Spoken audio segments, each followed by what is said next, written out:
ఆయన సుందరశీల మహారాజా ఉన్న ముందు మగ పిల్లగాడు పుడితే పుణ్యం కొద్ది రాజు వెళ్తాడమ్మా. అమాసం ముందు ఆడవిలో పుడితే అవసరవంతులు అవుతుందమ్మా.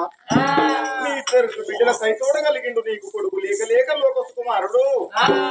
నీ కొడుకు జన్మనామంలో వచ్చిన పేరు పెట్టుకున్నాడు. వేదం తెలిసిన వేద బ్రాహ్మణులు చూడమమ్మా.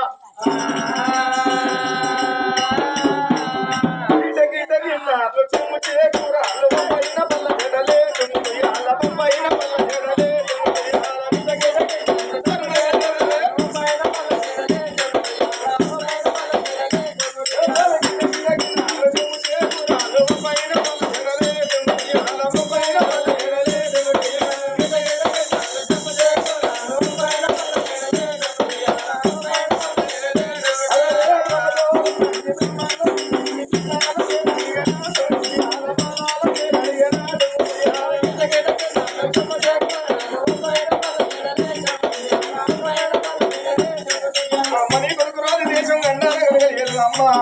మేలుకే కలిగింది. నీ కొడుకు కీడుకు కలగలేదు. నీ కొడుకు పుట్టేది పుట్టంగానే రక్తంలో ఉమ్మిండు కాబట్టి నీ కొడుకు జన్మనామంలో వచ్చే పేరు పెడతానన్నారమ్మా.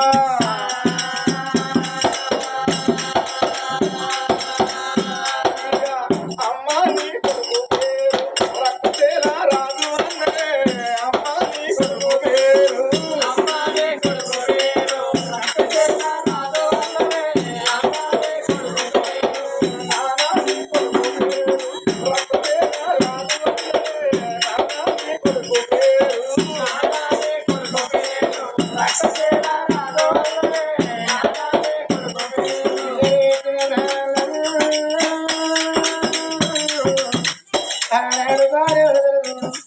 అయ్యా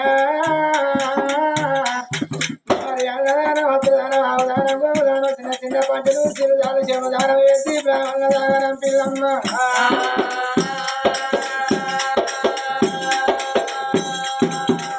భార్య వెళ్తారు అనుకుంటారయ్యా. ఇలా పండుగ అంటే 10 ఆశ పడతారు. ఇలా కలిగిన సంసారం సౌతులు అంటే లేని వారి సంసారం అడుగులు అంటే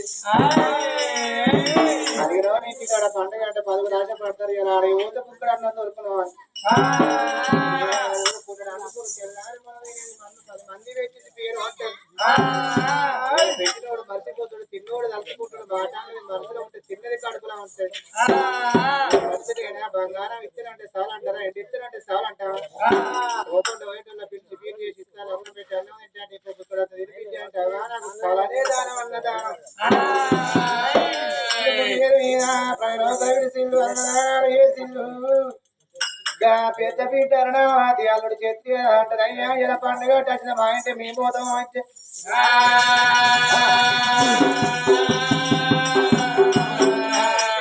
అరుణావతి తల్లి దగ్గరికి వచ్చావా అల్లుడు అంటాడు. మా ఇంటి మీ పోతాం అంటే నీతోడు చెల్లెకు పెళ్లి చేసి అత్తగారిని తాగలేకపోతే మరి అక్కింటికి చెల్లె పోతే అక్కకు సంబరం, చెల్లింటికి అక్క పోతే చెల్లెకు సంబరం.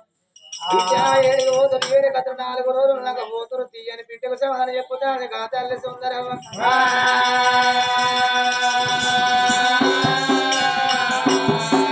తల్లి మాట కాదనుకుంటా క్షత్రియ రాజస్థానం 4 రోజులు ఉండకపోతాం తీయన్నప్పుడు ఆ భర్తలు అల్లుని తీసుకొని కచ్చిరి కాడ వేయండి.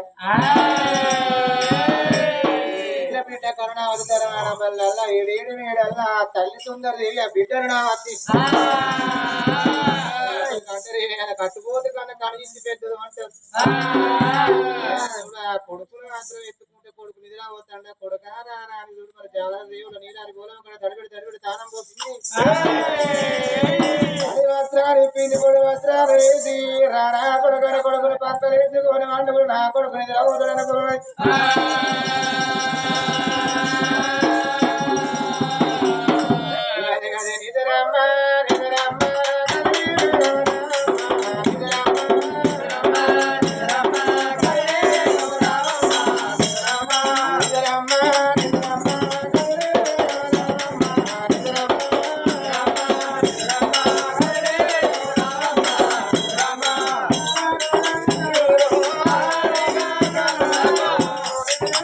Thank you.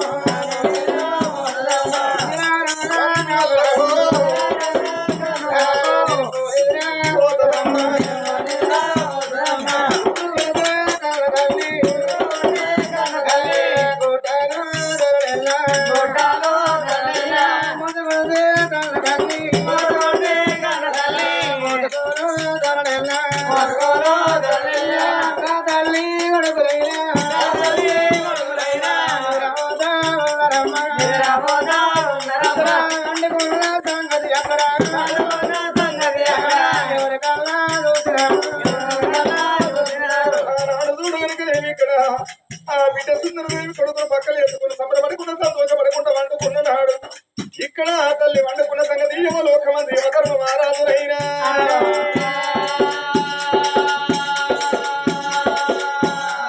ఏమి చిత్రగుప్తయ్యాలి కనుక యువలోకం వచ్చే జీవి ఎవరిది ఒకసారి లెక్క సరి అయి అన్నప్పుడు ఆ బహుసమాన విప్పి కనుక ఏమి ఆనాడు చూస్తే ఆయన ఎవరి జీవో కాదు సుందరశీల నగరం ఏటోడు రాదు సుందరశీల మహారాజు ఆ తల్లి సుందరదేవి భార్యవంతుల జీవి యువలోకం వచ్చేది ఉన్నదన్నాడమ్మా.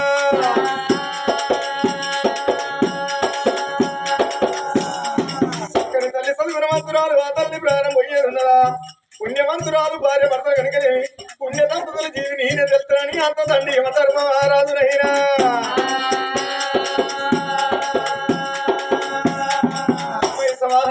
ఆనాడు దున్నపోతు మీద కొలువు తీరి గత బుధాన పెట్టి కాల భాష మట్టుకొని ఆనాడు ఆ తల్లి జీవి తెస్తానన్నాడమ్మా.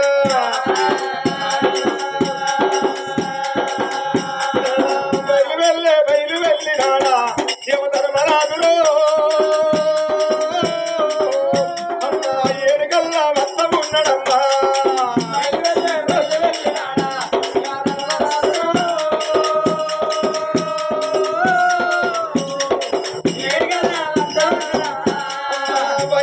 బయలు వెళ్ళినాడా యమధర్మరాజులో అమ్మా ఏడుగల్లా మొత్తం ఉన్నాడమ్మా.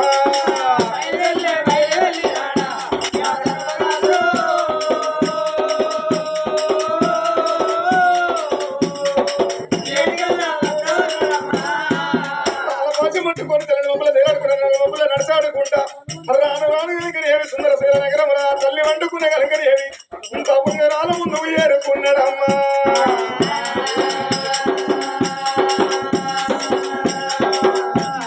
నా తల్లి జీవి ఎట్లా వికిలించాలోడు భగవంతుడు అందుకే అన్నారమ్మా నిందలేంది పొందకూడదు అంటారు.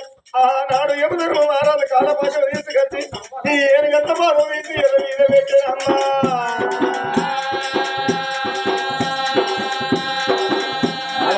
ఏనుగంత బాధవురా ఎద మీద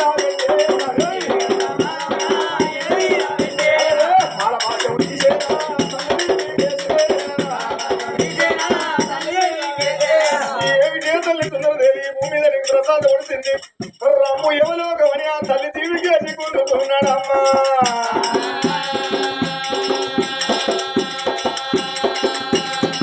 పండుకున్న గా తల్లి సుందరదేవి ఆనాడు దీవిని మిగిలిస్తూ ఉన్నాడు కాదురా.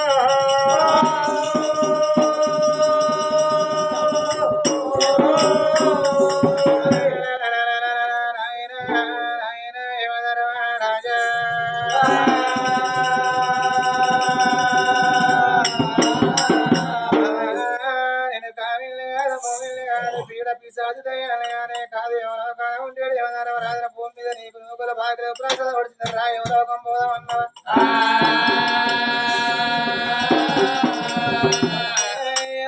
బిడ్డల తోడ కొడుకులు కావాలన్నా మొదలకుండా మొక్కలు దేవుడు లేడా మొక్కంగా మొక్కుడు కూడా నాకు ఒక్క కొడుకు కలిగిన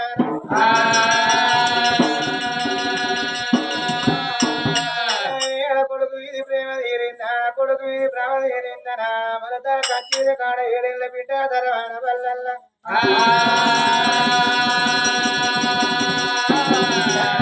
కళ్ళకడ అన్నట్టు నీతో రేమలో గమరాజీవి కొంట పోతావా అయ్యా.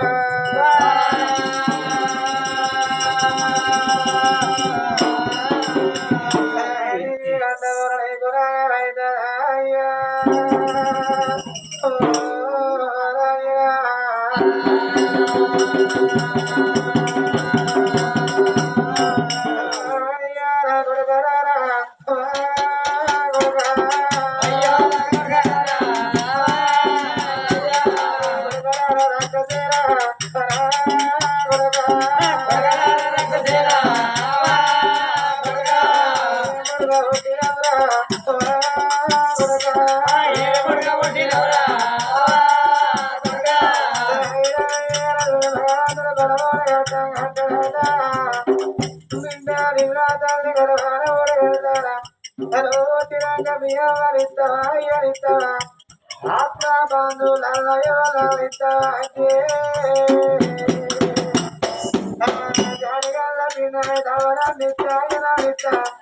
ఆత్మ బంధువులని ఒప్పుకోనయ్యా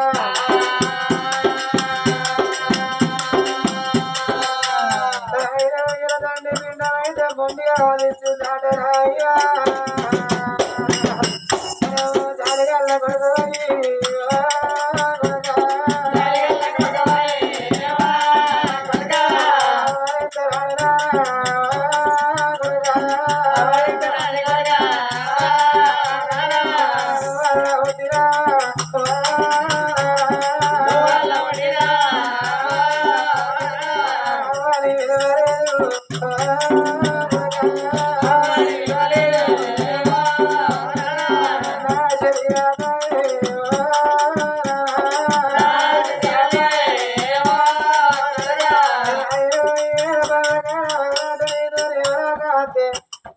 ఈ కొడుకులు తీసి ఎవరి చేతిలో పెట్టినట్టు ఏడేళ్ళ ఎవరి చేతిలో పెట్టినట్టు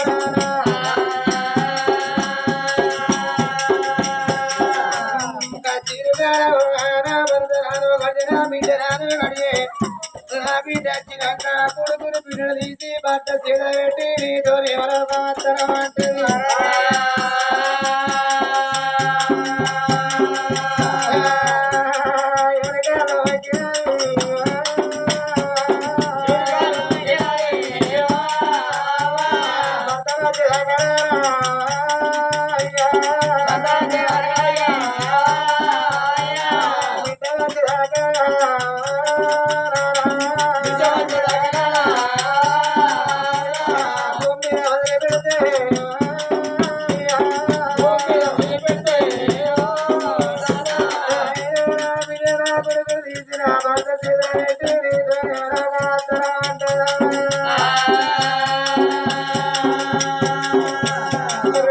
బిడ్డ చూడు సుందరదేవి అంతదండి యమధర్మరాజు కాళ్ళ మీద పడి ఒక్కొక్క మాట అన్నప్పుడు ఈ ఎంతటి కఠినాత్మునికైనా జాలి కలుగుతుందో అన్నారు. అంతదండి యమధర్మరాజు జాలి కలిగింది. నాయన గద్దచ్చి కోడి తినడం దండకపోయినట్టు నాయన ఇయ్యాల కనుకనేమి కోడి వచ్చింది కోడి అవతల వారేమన్న సందం అవుతుంది. నా కొడుకులు ఎవరి చేతులు పెట్టినట్టు నాయన నా కొడుకును కనుకనేమి నా భర్త చేతులు పెడతా నా బిడ్డల చేతులు పెడతాను అన్నవా బిడ్డ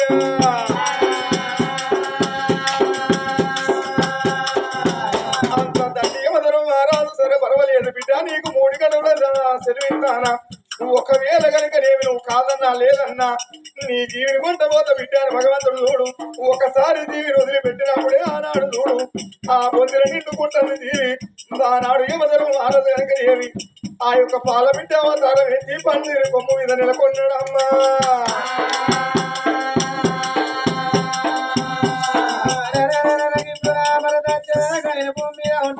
ప్రాణం పోతాని భర్తరా వేసుకొని ఎడుతుంది వేసుకొని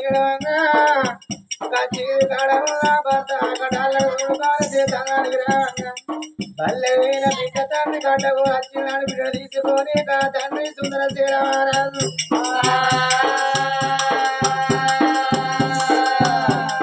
సుందరరామరాజు భవనాల ముందుకొచ్చి అందుకే అన్నారమ్మా పాలకుండ కాడికి పసిపిల్ల తల్లి కాడికి కాలు రెక్కలు శుద్ధి పెట్టుకొని పోవాలను అని రాజు సుందర శ్రీరామరాజు కాలు రెక్కలు శుద్ధి పెట్టుకొని తన అతనిలో ఇళ్ళకి వచ్చే వరకు అంత అంత దూరాల కొడుకు 22 రోజుల కొడుకు రక్తసేన మహారాజు పాల కొడుకు ఆ కొడుకు క్యారోత చేస్తున్నాడమ్మా.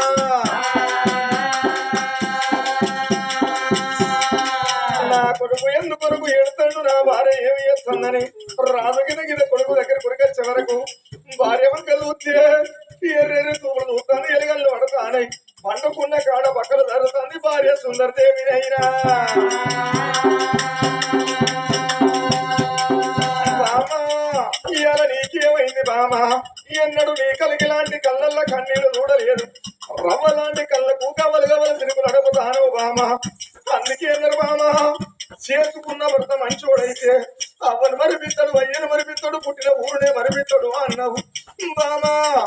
చిన్ననాడు మీ అవ్వయ్య రాదురు మా అవ్వయ్య రాదురు 7 ఏళ్ల పిల్లలకు బొమ్మలకు పెళ్లి చేసినట్టు చేసిరే బాబో నిన్ను 20 సేద కొట్టకుండా ఇగిలిన వాడ తిట్టకుండా మీ అవ్వను వరపించిన మీ అయ్యను వరపించిన బాబా ఇవాళ కొడుకు లేనాడు కొడుకు లేదన్న దుఃఖం అయింది ఈ కొడుకు కలిగినాక నీకేమి బాధ కలిగేనమ్మా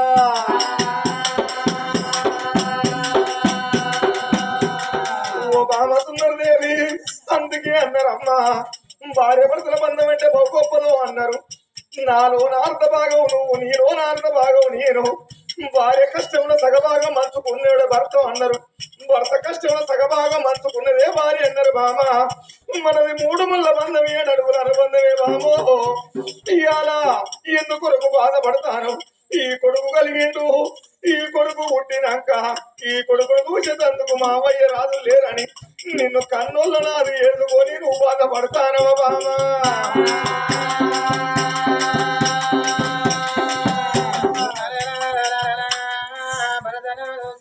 తల్లి సుందరవా